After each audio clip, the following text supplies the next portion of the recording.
Our hearts beat to the city streets. We began to feel the fire. We rise like tall buildings as the chemicals they take us higher. The night's young and it's just begun. Good morning everyone, welcome back to my channel. কেমন আছো তোমরা সবাই? আশা করছি সবাই খুব ভালো আছো। আমিও বেশ ভালো আছি। আমার আরও একটা নতুন ব্লগে তোমাদের অনেক ভালোবাসা আর ওয়েলকাম জানিয়ে আজকের দিনটা শুরু করলাম। আজকে আমি ও বাড়ি চলে যাব দুপুরবেলা 2:45 নাগাদ। যে ট্রেনটা আছে ওই ট্রেনটাতেই আমি প্রতিবার যাই, ওই ট্রেনটাতেই আজকেও যাব। এই দিনটা না সকালবেলা থেকে আমার মধ্যে একটা মিক্সড ফিলিংস কাজ করে। বাড়ি যাব, অনেকদিন বাদে ওর সাথে আবার দেখা হবে, সেই আনন্দটা উপভোগ করব নাকি চলে যেতে হবে বাবা মাকে ছেড়ে, আবার কবে আসবো তার কোনো ঠিক ঠিকানা নেই, সেইটা ভেবে দুঃখ পাবো, এটাই বুঝতে পারি না। আর এর মাঝখান দিয়ে সময়টা কেমনভাবে জানি কেটে যায়। সকালবেলায় উঠে থেকে আমি সময় দেখতে আরম্ভ করি যে হাতে আর কত ঘন্টা আছে, তবে সময়টা চোখের নিমেষেই শেষ হয়ে যায়। তোমাদের তো আমি আগের দিনও বলেছিলাম, এবার আসার পর সময়টা কিভাবে কেটে গেল আমি একদমই তার কোনো ঠিকানা পেলাম না। মার বেশ কিছু কাজ আমি এবার সেভাবে করে দিয়ে যেতে পারলাম না। আলমারিটা তো গুছিয়েছি, তবে আর একটু ভালোভাবে যদি বাইরের আলমারিটা গুছিয়ে দিতে পারতাম তাহলে ভালো হতো। সাজের জিনিসগুলো বড্ড এলোমেলো করে ফেলেছে, সেই জিনিসগুলোকেও ভালোভাবে গুছিয়ে দিতে হবে। জানি না যাওয়ার আগে সেটা কমপ্লিট করতে পারবো কিনা। তবে হ্যাঁ, কালকে সন্ধ্যেবেলাতে ভেবেছিলাম মামার বাড়িতে আরেকবার দেখা করতে যাব। মৌমিকে ফোন করেছিলাম, সেটা আবার যাওয়া হয়নি। ও সকালবেলা ফোন করে জিজ্ঞেস করছিল কখন আসবো, তো ওর সাথেও একবার দেখা করতে যেতে হবে। আর এই কুর্তিগুলো সব ভাঁজ করে এখন ব্যাগে ভরে নেব।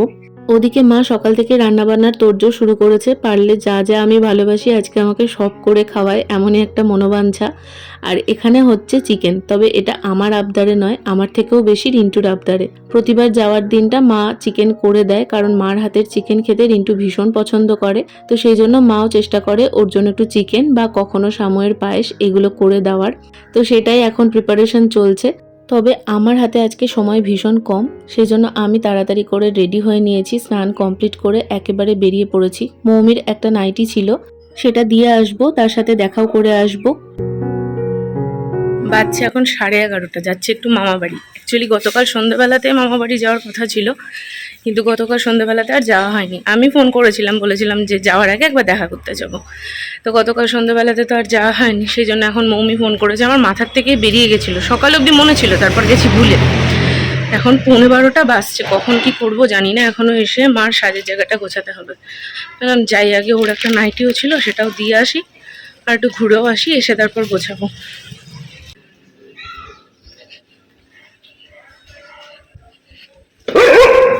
এই জায়গাটা দিয়ে যখনই ক্রস করি ও যতই শান্ত হয়ে বসে থাকুক, ও উঠে কেউ কেউ করবে। বাইরে আমি একবারে ড্রেস ফ্রেস পরে নিয়েছি, কারণ এসে হাতে খুব শর্ট টাইম, আবার এসে ড্রেস চেঞ্জ করা, ড্রেস পরার থেকে একবারে পরে নিয়েছি। মামাবাড়ি এসে দেখলাম মিষ্টু এখানে সেদিনকে ভাইফোঁটার দিন যে লাড্ডুগুলো বানিয়েছিল সেগুলোই আবার বানাচ্ছে। ও বেকড রসগোল্লাও বানিয়েছিল, এত সুন্দর হয়েছিল। সত্যি কথা বলতে আমি দোকানের কেনা বেকড রসগোল্লা খেয়েছি এর আগেও, তবে এতটা ভালো হয় না। বাড়ির তৈরি জিনিসের স্বাদ অবশ্যই আলাদা হয়। আর এখানে দেখো ও কতগুলো লাড্ডু বানিয়েছে। এখান থেকে একটা লাড্ডুও আমি খেলাম, তার সাথে বেকড রসগোল্লা খেয়েছি। খাওয়ার পর বাড়ি চলে এসেছি। আর এই যে দেখো মা সাজের জায়গাটার অবস্থা কি করেছে, তোমরা সাক্ষী আছো। কিন্তু আগেরবার আমি এই জায়গাগুলো সব ভালোভাবে গুছিয়ে দিয়ে গেছিলাম। আমি যতই বলে যাই যেটা যেখান থেকে নেবে সেটা সেখানে রাখবে, তাহলে ওলটপালট হবে না। কে শোনে কার কথা, সব ঘেটে ফেলেছে, তাই আমি আবার সব কিছু নামিয়ে ঠিক করতে বসেছি। আর এই ঠিক করতে বসার আগে যে কাজটা করেছি সেটা হলো মার চুলটা কেটে দিয়েছি। সেটা আর ক্যামেরায় আমার দেখানো হয়নি। মার চুলটা বড্ড অসমান হয়ে গেছিল, তো আমাকে অনেকবার বলেছিল। আমার ওই যে বললাম এবার সময় কিভাবে কেটে গেছে বুঝতে পারিনি, তো সেই চক্করে আমার আর ওটা করে দেওয়া হয়নি। তাই আজকে চুলটাও ঠিকঠাকভাবে কেটে দিয়েছি। আর এদিকে আমার গোছানো কমপ্লিট, সমস্ত জিনিস যাতে মার খুঁজে পেতে সুবিধা হয়। আর আমি বললাম আমার আর ভালো লাগছে না, তুমি একটু নেমে জিনিসগুলো ঠিক করে গুছিয়ে রাখো। তো সেই জন্য মা এখানে শুধুমাত্র ওই ট্রেগুলো ধরে ধরে রেখে দিচ্ছিল। আর জায়গাটা দেখো এখন কত পরিষ্কার হয়েছে। আর ওই যে মুখস্থ পড়ার মতন আমাকে বলছে এদিকে কি আছে ওদিকে কি আছে, যাতে নিজে খুঁজে পেতে সুবিধা হয়।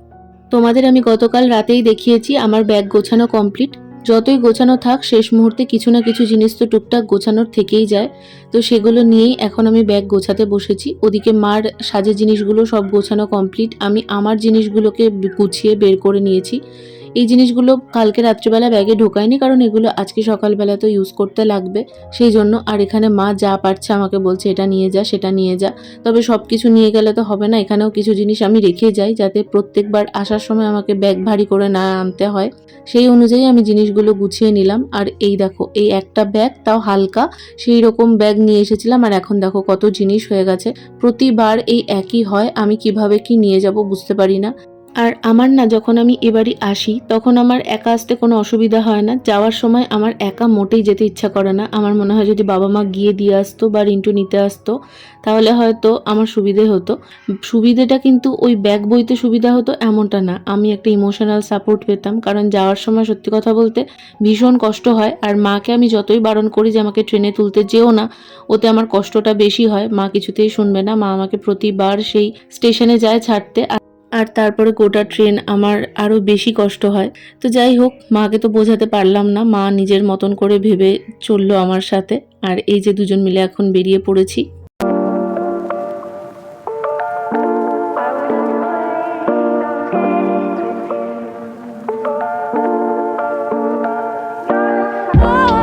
প্রতিবার বাড়ি আসার সময় আমি এই একই গন্ডগোল করি। ট্রেনটা 3:15 আর আমার মাথায় ঘোরে 3:05। সেই চক্করে আমি 2:30 নাগাদ এর আগের বারও বেরিয়েছিলাম, দিয়ে অসুবিধায় পড়তে হয়েছিল। এবারও সেম কেস করেছি। তবে এবার হাতে সময় থাকতেই ট্রেনের টাইমটা চেক করেছিলাম। 2:10-15 নাগাদ দেখতে পাই যে ট্রেনটা 2:45-তে। তাড়াহুড়ো করে বেরিয়ে গেছি, রেডি হয়ে আসলে বসেই ছিলাম। তাড়াহুড়ো করে বেরিয়ে পড়লাম। আর এই যে দেখো, মা টিকিটটা কেটে নিয়ে আসলো, চলে এসেছি স্টেশনে। মাকে আমি এখানেও বললাম ওভারব্রিজটা ক্রস করে শুধু শুধু আসার দরকার নেই, যেহেতু মার পায়ের প্রবলেম। তবে ওই মা শুনলো না।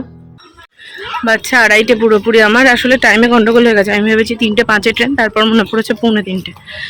আজকে বেশ ভালো ভিড় আছে, আমি তো সামনে একদম এগিয়ে যাব। মাকে বারবার বারণ করলাম যে আসতে হবে না। এই যাওয়ার সময় প্রচণ্ড কষ্ট হয়। আমি তো একটা টাইমে রিন্টুকে ছাড়তে আসতাম জানি, বাট মা শুনবেই না। তো মাও এসেছে। এবার সামনে একদম লেডিসটাই চলে যাবো, কারণ রানাঘাট থেকে তো চেঞ্জ করতে হবে। তো রানাঘাটে তখন সুবিধা হয়, নাহলে অনেকটা ওই ভিড় টেলে হাঁটতে হয়। আর আমার হাল বেহাল। আপাতত হাতে একটা ব্যাগ, তাই অস্বস্তি হচ্ছে। ব্যাগটা হিউজ ভারী হয়ে গেছে। আর এরপর তো মার হাতের ব্যাগটাও আমার হাতেই নিতে হবে। ভালো ভিড় আছে আজকে ট্রেনে, দেখা যাক কত দূরে এই ভিড় থাকে। এই ট্রেনটা সাধারণত ফাঁকা যায়, এখন দেখা যাক, বাকিটা কপাল।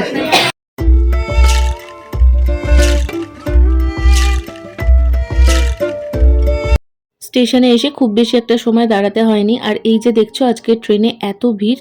কাশিমবাজার থেকে উঠে আমি একটা জায়গা পেয়ে গেছিলাম, আর বহরমপুর আসতে না আসতে সেই জায়গাটা চেঞ্জ করে আমি জানলার ধারে চলে আসি। জানলার সামনে বসেও আজকে স্বস্তি পাইনি, কারণ মুখের সামনেও মানুষ দাঁড়ানো, কোথায় দাঁড়াবে, এত প্রচণ্ড ভিড়। রানাঘাটে এসে যে ট্রেনটা চেঞ্জ করে উঠেছিলাম সেটাতেও বিভৎস ভিড়। বাড়ি আসার পর ফ্রেশ হয়ে নিয়েছি। রাস্তায় আমি সেভাবে ব্লগ করতে পারিনি, ওই যে বললাম প্রথমত প্রচণ্ড ভিড়, দুটো ব্যাগ দু হাতে, কিভাবে আমি ফোন বের করব বলো। ফোন পুরো ব্যাগে ভরে দিয়েছিলাম, আর বের করতে পারিনি গোটা রাস্তায়। এখন এসে মোটামুটি যতটুকু পরিষ্কার পরিচ্ছন্ন করা যায় ততটাই করব। বাদ বাকি কাল থেকে আস্তে সুস্তে সব করব, কারণ আমার প্রচণ্ড হাত দিয়ে ব্যথা হচ্ছে ওই ভারী ব্যাগগুলো টেনে এনে।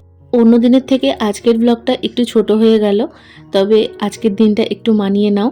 দেখা হবে খুব শিগগিরই নতুন ভিডিওতে। আজকের ভিডিওটা যদি তোমাদের একটুও ভালো লেগে থাকে তাহলে একটা লাইক করে দিও। চ্যানেলে প্রথমবার হলে সাবস্ক্রাইব করে পাশে থেকো। আজ তবে আসি, টাটা।